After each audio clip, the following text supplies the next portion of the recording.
The failure comes from all the playbooks and SOPs are written assuming it will be acted upon by a fully regulated human. And they're not regulated. Yeah. I mean, find me a person who is fully regulated at any time of the day.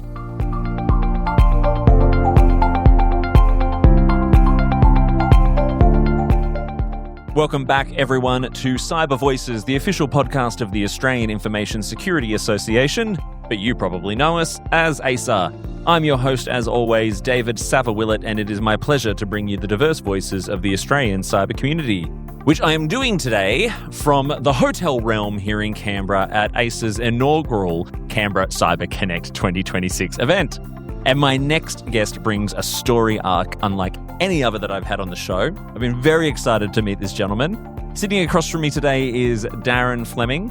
Darren has represented Australia in elite sailing, sat in silence for 10 days straight, which I'm interested to know more about, written 7 books on communication, leadership, and mindset, and spent more than 20 years coaching Global 500 organizations like Caterpillar, Cisco, BHP, and Rio Tinto on how to perform under pressure. He's also worked alongside cybersecurity teams and agencies, helping technical experts stay composed during incident response and crisis simulation. Today, Darren has brought his talk to CyberConnect, the Human Firewall, maintaining clarity and focus in the heat of a cyber incident.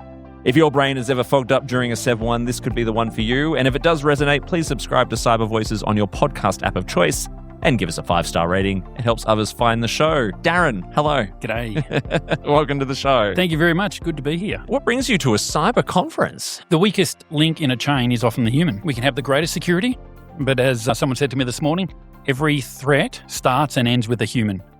And if we're not addressing how the humans show up and showing them how to control themselves, we're leaving ourselves exposed, whether that be in cyber, whether that be in relationships, whether it be anywhere in life. A huge theme coming through in the interviews we've been doing over the last couple of days. Everything was all about leadership from a human lens. It just sort of seems that now more than ever, it's very, very important just to remind people of why we do what we do, right? Yeah. The last, probably since COVID, it's actually been, hang on, there's people on the other side of all this. So tell me though, 10 days in silence, elite sailing, and now coaching cyber incident responders. What's the through line here? And what did silence teach you that elite sport and corporate coaching could not? A lot more than what my psychology degree did. So when I was younger, I represented Australia half a dozen times. World Championships in Melbourne, 1999, big event Jeff Kennett put on to rival the Olympics. I was on a reach, sailing along, 135 boats in the fleet. I was 5th. Oh my God, this is what I've been planning for and dreaming about my whole life. And I remember screaming down a 3-sail reach, going incredibly fast, thinking to myself, who sung that song on the radio this morning? What am I going to do tonight? And I'd been planning for this event my whole life, and my mind was not there. Then I'd go back to work, and mentally I'd be on the race course. I couldn't control where my attention was. I was fascinated by that. So I went off, I got myself a degree in psychology, went to Oxford, studied philosophy there, then came across meditation and Vipassana when the world stopped for COVID. And I just went, okay, I've tried meditation in the past. It doesn't work. Mm-hmm. I'm going to go along and prove that it doesn't work. And what I've come to realize is that a human saying they can't meditate is like a fish saying they can't swim. When people say meditation doesn't work for them, it is working perfectly well. You just don't like what you're finding when you're doing it. And now I mentioned before we record, I've heard of Vipassana. Would you call it a 10-day vow of silence where you basically sit and do nothing but meditate for 10 days? So what Vipassana does is it gives you 3 things. First of all, it puts you in an environment where they take on all the cognitive load away. So no talking, no reading, no writing. There's no posters on the wall to look at or read during the break. Someone else takes care of your meals. So all of the mental load is gone. Then they give you a technique on how to control your attention. And they spend 4 days teaching you this technique. Then they show you, once you've learned that technique and once you've learned to control your attention, they show you how to take it deep within your own psyche to withdraw and pull out the defilements that cause you grief. And once you pull those defilements out using this process, those things don't cause you grief anymore. I mean, when were you taught how to concentrate? I grew up in the 80s. So at school, if you couldn't concentrate, if you couldn't sit down and pay attention, what happened? The teacher screamed at you, sit down, pay attention. And if you couldn't do that, you were sent to the principal's office because you were a naughty boy. But that doesn't help you to concentrate. And so now we get into the workplace where people are expected to concentrate and they've never been taught how to do it. And they struggle. That's what I do. I go into organizations, I teach them how to concentrate. And when they learn to concentrate, what happens is all of the noise around them gets filtered out and you can just focus on what's in front of you. Well, that kind of answers where I was going to go with this question next, which is, well, how is this connecting back to working with people in cyber? And well, we have a need for concentration, especially during a crisis, right? What's some of the advice that you give in this space? So what we want with someone, when the attack is live, it's the nervous system that determines what it is, what decision is made. And if you are controlling your nervous system, what is happening is you've got a wide 180-degree view of what's happening, but you're only focusing on, let's say 40 degrees in front of you, because that's where it is. If you're controlling your nervous system, if something comes in through your periphery, you can see it. If it's important, you throw it into that 40 degrees. If it's not, you just let it go. This is where we want people to be able to operate. Control their attention, control their focus, and also keep their nervous system under control. Most people don't sit in this situational awareness. They sit in stretched awareness. So you've got your 180-degree view. You've got 40 degrees that you're working on. But if something comes in through the periphery, it automatically gets put into that 45 degrees that you're working with. And what happens is you're trying to do everything in there and the non-relevant things get done. Some of the non-relevant things that happen is, who's going to take Johnny to the sport this afternoon because I can't make it home? Oh, I didn't send that email this morning. And no, I should be focusing on the fact that there's an attack live. But our biggest distraction is inside our head. Now, if you're in stretched awareness, it's a struggle, it's a battle. Sometimes you're going to win it, you're going to end up in situational awareness and happy days. But most of the time you're not, and you're going to go into tunnel vision. And what tunnel vision means is you are just working on this one thing. Anything coming into the periphery is just simply not seen. And this is why we have people say at the end in the debrief, I just didn't see it. Or they're making decisions in that time. In the debrief, you go, why did you make that decision? I don't know. It made sense at the time. Yeah, but what were you thinking? I don't know what I was thinking. It's that hindsight thing that people always say when they're doing like a post-incident review. It's like, we're looking at this with the beauty of hindsight. But how do we get that hindsight clarity in the moment when we actually need it? That's what I teach. Yeah. How do you calm your nervous system down so your nervous system doesn't drive cognitions? That's what happens. It does go the other way as well, but it goes mostly from the nervous system to the cognitions. An example, do you like dogs? I have a dog and I love my dog. Okay. How do you know you love your dog? That's a really great question. It's the emotion you feel when the dog is there, and it's also the sense of, how do I put this, like the sense of loss when they're not around. My husband and I joke that when we go overseas on holidays, we're so keen to go away, and then the moment we're away, all we can do is like, how's the dog? Exactly, we do.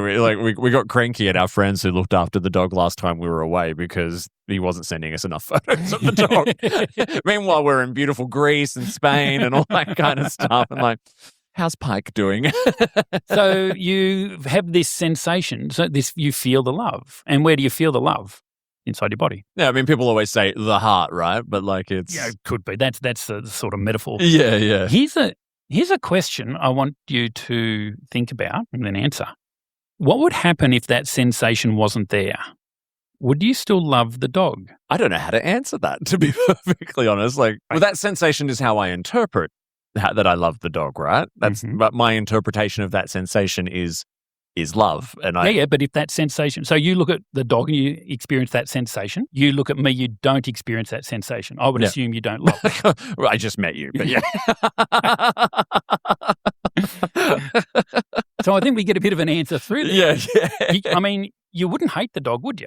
No, I don't think I would. The dog's still cute. The dog's still cute, but you wouldn't love it. Or the way I feel about other people's dogs. Yeah. No, it's exactly right. So what happens is the stress that we experience in our world is not caused by what's outside of us. It's caused by what we are experiencing inside.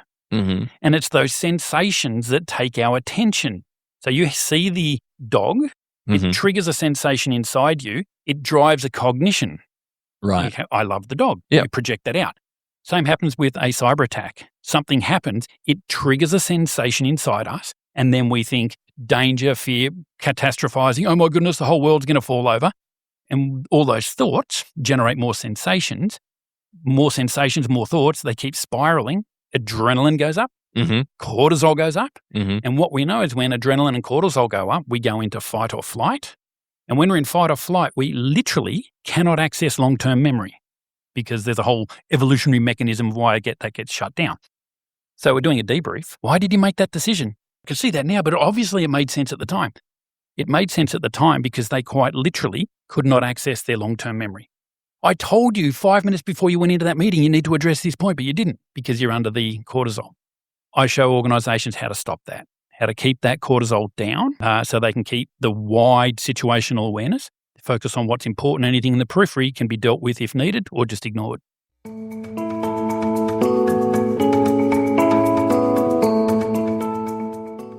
Hey, sorry to interrupt the interview. I know you're loving it, but a quick word before I let you get back to it.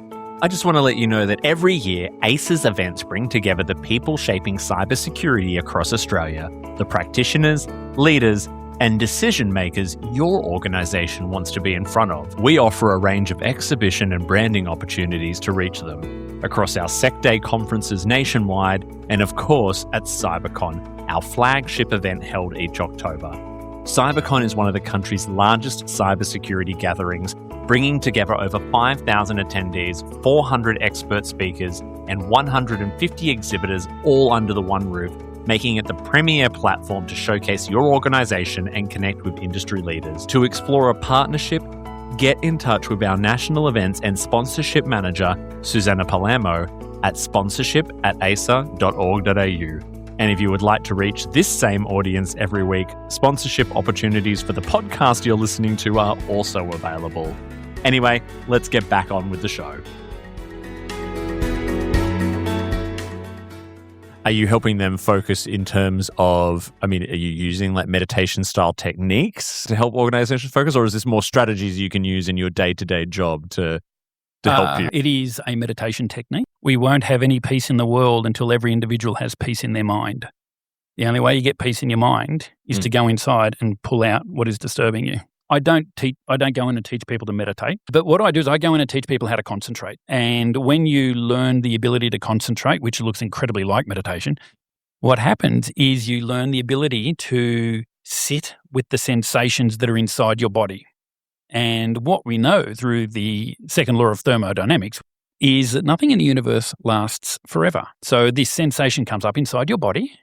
If you learn how to sit with it, which is what I teach, it passes.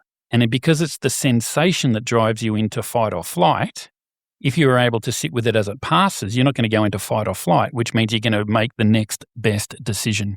And I'm sure this, again, will resonate with a lot of people in our audience, that sense of just being able to concentrate and focus. You hear all those stats from time to time, like, oh yeah, the average adult can only concentrate or focus on the one thing for X amount of time. That's why in adult learning, you need to change the state every 30 to 40 minutes and all that. It's not that long anymore. Certainly not with me. I know that for sure. Yeah.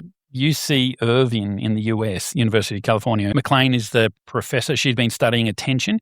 In 2002, average attention span was about 153 seconds, so about 2.5 minutes before we switched to something else. Yeah, that was 2002. 2012, it was down to 75 seconds. And 2017, the data stabilised at around 45 seconds. Hopefully people listening to this podcast are still tuned in. Sorry, you were saying? Yeah. I want to revert back to your talk for a moment and the human firewall metaphor, because we love our firewall language in cybersecurity. What is, and maybe you've kind of already covered it a little bit here because you've talked about the fact people aren't concentrating and focusing. But what is the most common way people fail under incident pressure that boards and executives and just teams in general don't really understand? Is it just this ability to focus and concentrate? They don't understand this whole fact that they lose that long-term memory in the moment. What's your observation? The failure comes from all the playbooks and SOPs are written assuming it will be acted upon by a fully regulated human. Mm-hmm. and they're not regulated. Yeah. I mean, Find me a person who is fully regulated at any time of the day. Yeah. But when it's hit the fan and you've been going, people go, oh, well, David knows, so let's just do it. And David spun out of his brain. You may not have the physical outward appearance of it, so you look calm, but inside you're going nuts. That's where most people don't realise the errors occur. Well, that's the seed of it. Mm-hmm. Because then you go off, you make a dumb decision that later you look back and you go, I don't know why I made that. It doesn't make any sense. There must have been something we're missing. You just didn't have access to your long-term memory. That's evolutionarily understood. Mm. We think the humans are good at what they do under pressure. Is there a type of human that can, under that pressure though, I don't know. I personally feel sometimes when I'm under that pressure, I can sometimes be at my best. Yeah, absolutely. I feel that when that moment hits, I become very, very focused. If there is a problem that needs to be solved right now, I'll just take care of it. I still always review my decisions and go, oh, I could have done this better. I could have done, and there's always maybe something that was left out and maybe this is speaking to what you're saying in terms of access to that long-term memory, because I was focused on one thing in that moment, which was resolving the issue, containing the threat and getting the bad guys out of the network. And maybe I forgot to send an email to the CEO. When I should. Why didn't you keep me updated? Yeah. I was a little busy elsewhere. But are there people that you find that are naturally better than this, or are they just have they already kind of learned how to concentrate? I am a very big proponent or believer in the idea of it's a learned behavior. Yes, some people will have a natural inkling or predisposition towards. If you believe that person is a born leader, you also have to believe that person is another person is a born garbage collector. Interesting. And I don't buy into the caste version of society. So yes, some people have a predisposition for it. It's the nature-nurture debate. Yep. Nature without nurture is useless.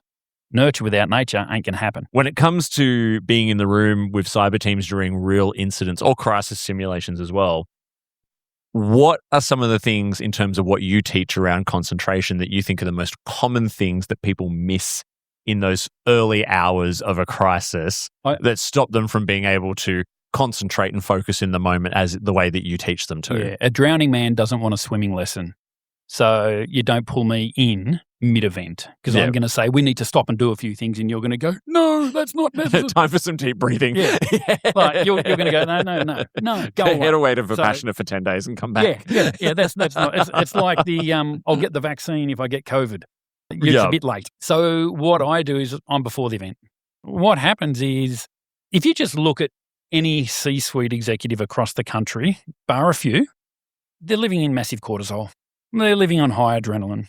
They're getting up at stupid o'clock and they're running on habits and disciplines and they're fighting themselves all day, every day. Discipline is a cage that keeps freedom at bay. We have discipline to ensure we do what we don't want to do and that we don't do what we do want to do. So it's removing choice. That's a cage. But what happens is people use habits and discipline to get forward. But that is causing friction because you have a discipline to ensure you override a sensation inside your body. So what I teach is people how to lower the stress in their life so they're calmer.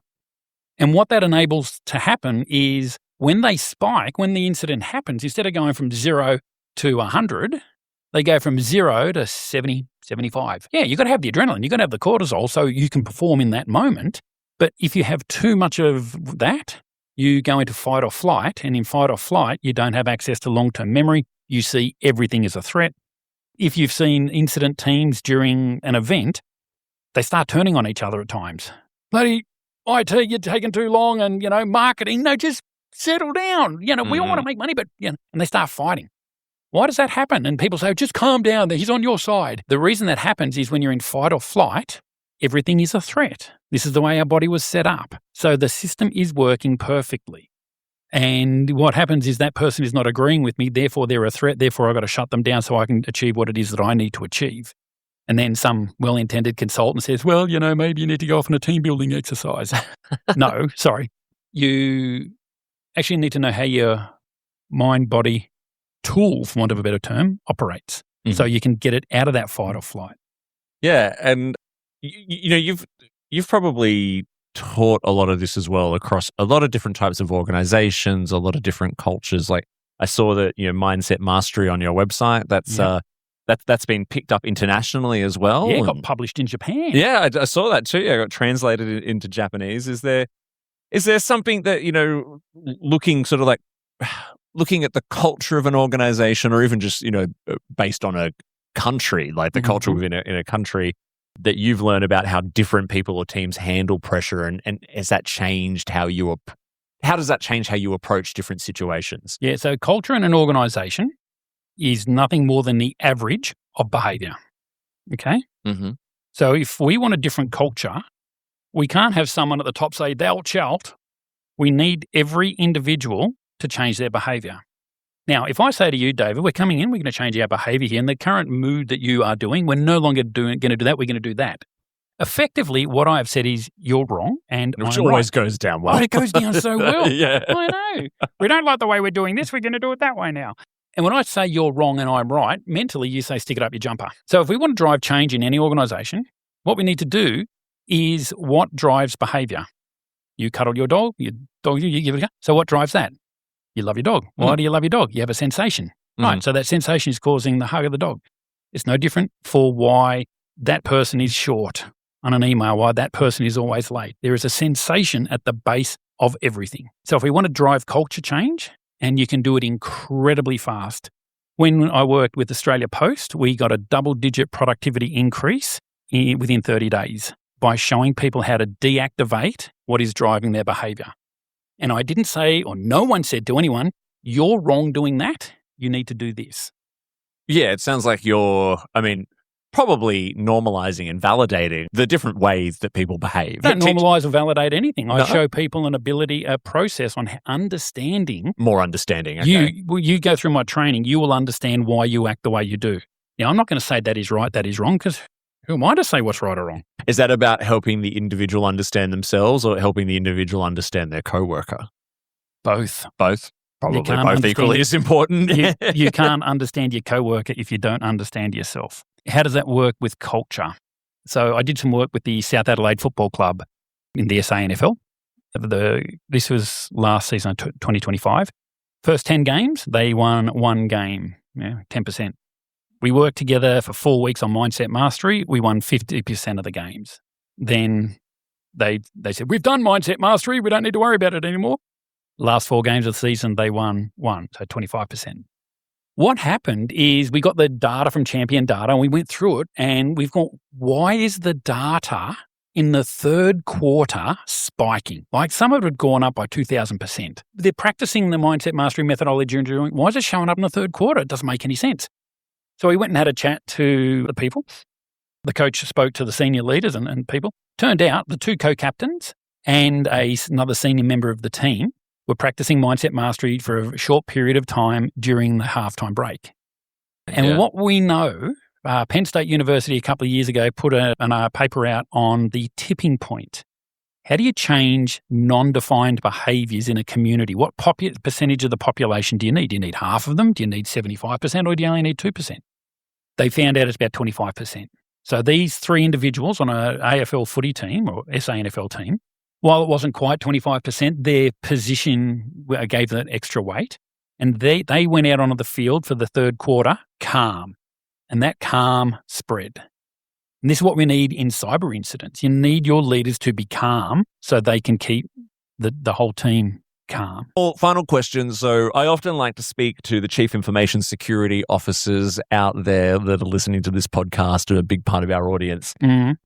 They could be heading into a tabletop or a simulation exercise next week, or, as with any of us, the next crisis could happen in the next 5 minutes. Yeah. If you could give us one technique that you can think of that they can use in these moments to help with that focus and concentration. Well, once again, a drowning man doesn't want a swimming lesson. Yeah. But if you know you're going to go fall in the water in 5 minutes' time, pay attention to the sensation. All about the observation, hey? Yeah.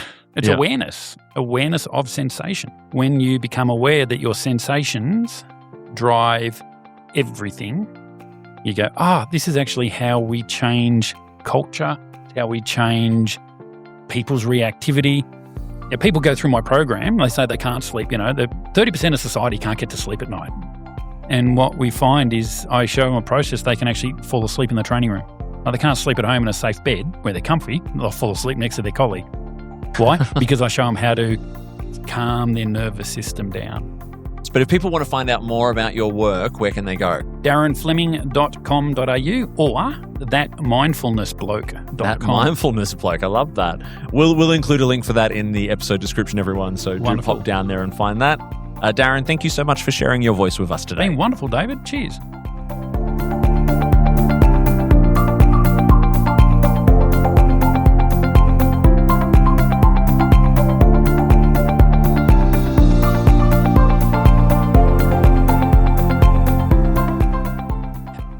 Thank you for listening to another episode of Cyber Voices. Our music is by Inaugural, our show artwork is by Studio Quarantine, and we record our show at This Is a Studio in Pran, Melbourne, part of Popplant Productions. Please make sure you follow the show on your podcast platform of choice and leave us a 5-star review. This will help others find the show. Also, please follow the association on LinkedIn and Instagram. If you want to add your voice to our ever-growing chorus of diverse cyber voices, have questions, feedback, or would like to be a sponsor, you can do so by emailing us at cybervoices@aisa.org.au. That's cybervoices@aisa.org.au. Are you an AISA member? If not, you should consider joining our network of over 12,000 members across Australia. An AISA membership can open doors, build professional networks, create lifetime friendships, and offer exclusive training, events, and other perks. Become a member today by heading to our website at aisa.org.au. That is all for today. I hope you will join us again next time on Cyber Voices.